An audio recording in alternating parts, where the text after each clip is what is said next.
All right, speaking of one of the good ones, Chris Easterling, our good pal from the Akron Beacon-Journal, outstanding beat writer for the Cleveland Browns, joins us here on the Sam Bourquin Show. Christopher, how's your Monday going? It's not doing too bad, Sam. How are you? Hanging in there, brother. Busy weekend and a busy day. A lot of stuff coming down today with obviously the Browns and uh, Darius Garland's going to be out up to 6 months, and the Buckeyes got some new thing going on down in Columbus to bring money into play. I mean, it's just all kind of stuff going on. But the Nick Chubb thing, obviously not a shock. It was only a matter of time and a matter of where he was going to go. But before we go through all that, Chris, just your thoughts on the man, the football player, the Cleveland Brown that was Nick Chubb. I think he goes down as the most beloved Cleveland Browns football player since Bernie Kosar. I would agree. I just think that within the fan base, there was nobody who was held in higher esteem, who had fewer detractors, who I think just sort of endeared himself to the region more than Nick did, just by the way he went out. And it wasn't look at me. It wasn't. Mm-hmm. It wasn't. Trust me, Nick didn't like talking to the media. He didn't like any of that stuff. That he just wanted to go out and play football. And you can respect that. He wanted to put in a good day's work. He talked about it obviously in that Players Tribune essay that the first person essay he had in the Players Tribune. He talked about that. And that's the Nick Chubb I'll remember. I like dealing and interacting with Nick. Nick was, I'd never had any issues with Nick. Nick was to the point when you'd ask him a question. Mm-hmm. But if you asked him a good question, he'd give you a good answer at least. And obviously watching him run the football, I mean, he is. I'm trying to think back. I'm a little. Greg Pruitt's a little before I can remember. Obviously, I loved Biner and Mack as a kid. But, mm-hmm. But I think Nick Chubb is the best. I don't think it's a question. Nick Chubb is the best Browns running back in my lifetime.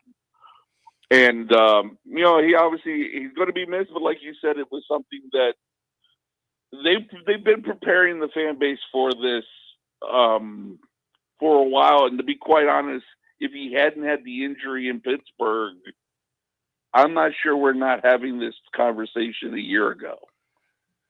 Because I'm not sure, with no guaranteed money on that last year of his contract, before last year, if they might not have moved on. I'm not saying they would have, but it was certainly something that was being discussed. That was a topic of conversation and something that. So we were going to probably come to this point at some point. It's just unfortunate. It's just unfortunate it has to get to this point. Yeah, Chris, I was just thinking a little bit before when I came on the air today. Let's in a perfect world, let's just say Nick Chubb never got injured, never seriously injured as a Cleveland Brown. Now, I also brought up the fact if he doesn't get injured at Georgia, the Browns probably aren't in a position to take him because he's going to go a whole lot, because that was a gruesome injury he had while playing in college. But as far as a Cleveland Brown, if he could have stayed relatively healthy and not had these just awful injuries, how good he could have been, how many yards and touchdowns he would have rung up. Oh, the what? Remember when he went down with the injury? Obviously, it was the start of this. It was 5 quarters into the season, but he was leading the team in rushing. Mm-hmm. He was not leading the team in rushing. I think he might have been leading the league in rushing because they had hitched their wagon that first game against Cincinnati to him. And that game against Pittsburgh, they were going to hitch their wagon to Nick Chubb. Mm-hmm. You could tell that was the game plan. And think just how differently that whole season turns out. That was a playoff season even without Nick Chubb for most of it. Imagine how different it is with Nick Chubb and that defense. Does it change? I mean, it's just the sliding doors is immense, and quite honestly, I think if he stays relatively healthy throughout his career, because he had some injuries there in 2020, I think he missed some games.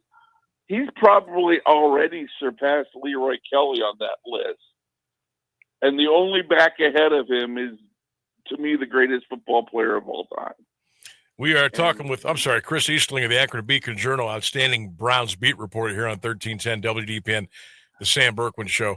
So this is kind of a hard-loaded question, but do you have a favorite touchdown run or favorite Nick Chubb moment personally, Chris?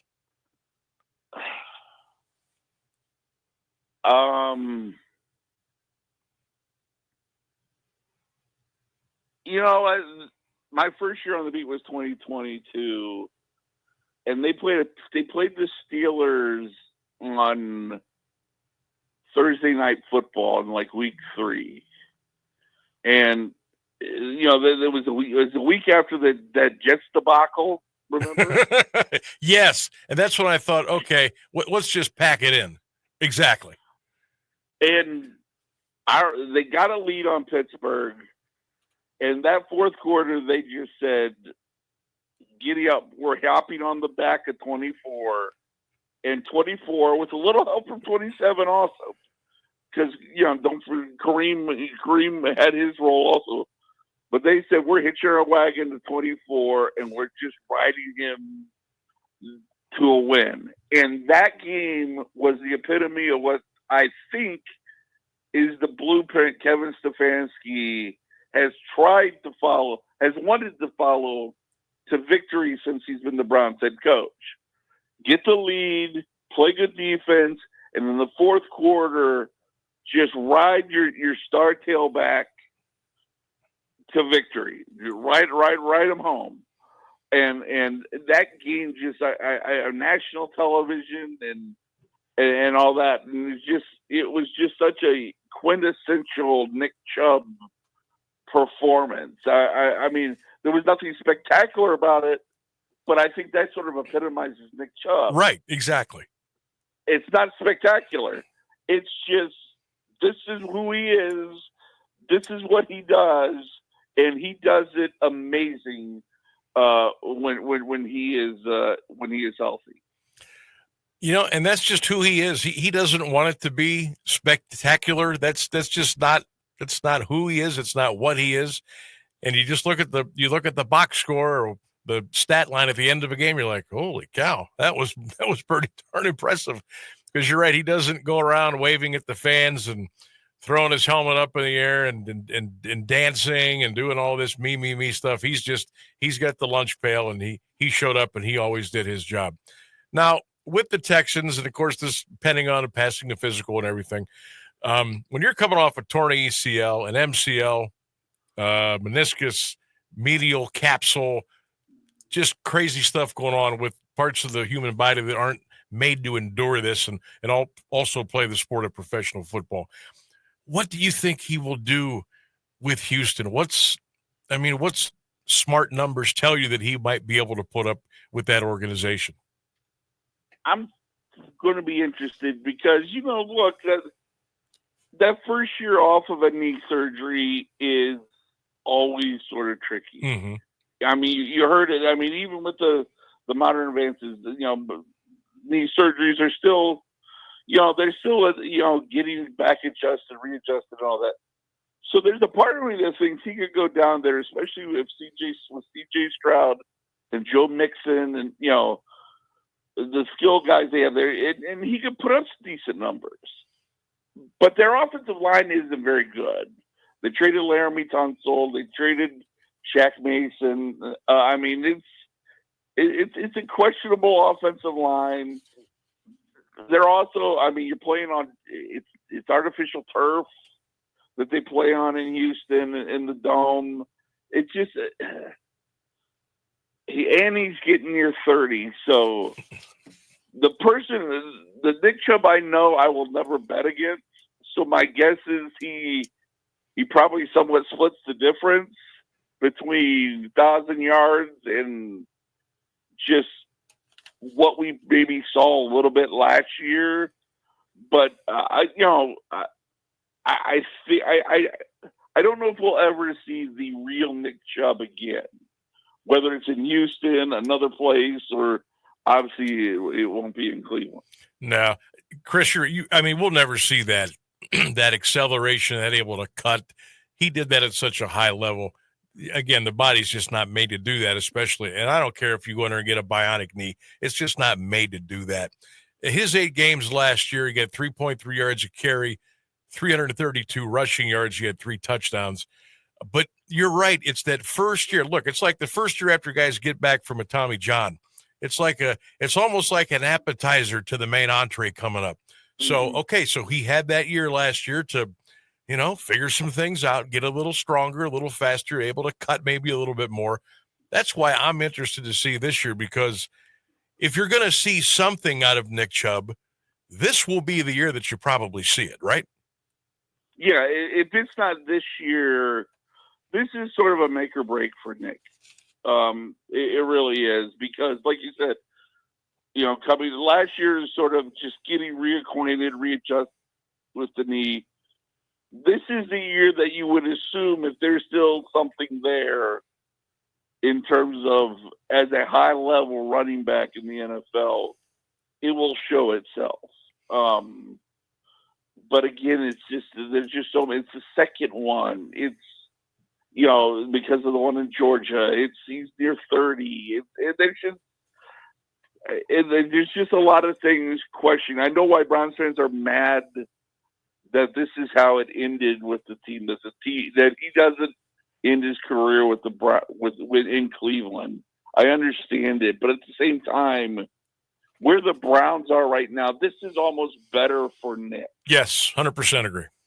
This is more fair for Nick.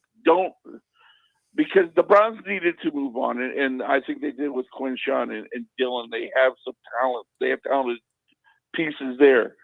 This gives Nick a chance to, hey, get back to the playoffs. Go out into the sunset. On a playoff contender, maybe even in a Super Bowl. And I don't think anybody around the Browns begrudges him that opportunity, because every single soul in that locker room, in that organization, respects and loves what Nick Chubb is. Nick Chubb, the person, as much as the player. No doubt. And I don't think anybody had a more universal or higher level of rating, Q rating, or whatever you want to call it, in that organization than Nick Chubb. Chris, one more before we let you roll. OTAs tomorrow. A couple of things that you'll be keeping a real close eye on. Well, it started minicamp this week, so we get 3 days in a row of watching them instead of just, 1 day a week as we had the last 2 weeks. So it's going to be the quarterbacks. It's got to be the quarterbacks. And more, it's got to be, can we see how it evolves in sort of real time? I wrote this today. Can we see how the reps evolve? Can we see how they look on a daily, 3 consecutive days? Can we get more than just kind of grabbing a screenshot of a movie 15 minutes in? Can we just sort of see this kind of play out over the course of a week, just to sort of have some idea that, everybody, Stefanski, Tommy Rees both have talked about the fluidity of it. Everything's fluid, they say, in terms of reps and how everything's going for the quarterback. Well, this gives us an opportunity to put our own eyes on that and see what they exactly mean by fluidity, because we get to see multiple days. And I think that's what I'm most interested in seeing. All right, my friend. Appreciate you coming on today. It'll be interesting the next couple of days up there. I'm sure we'll catch up with you before the beginning of the NFL season around camp, and we'll see what we're in for. Chris, always a pleasure. Appreciate your time, man. Hey, thanks for having me on again, Sammy.